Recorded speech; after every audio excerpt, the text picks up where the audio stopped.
To set up custom notification sound on the Samsung S26 Ultra, first of all, you have to download this sound into your phone and you have to open My Files. So in my case, the sound is available in the ringtones folder.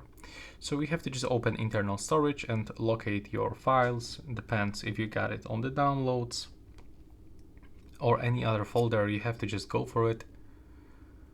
Now click and hold your sound and select copy.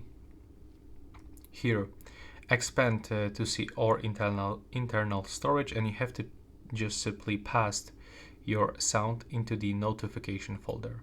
Now do this and take a look right now when we just simply open the settings and go for a notification, we can find a custom sound over here. So we can set this, and that's finished.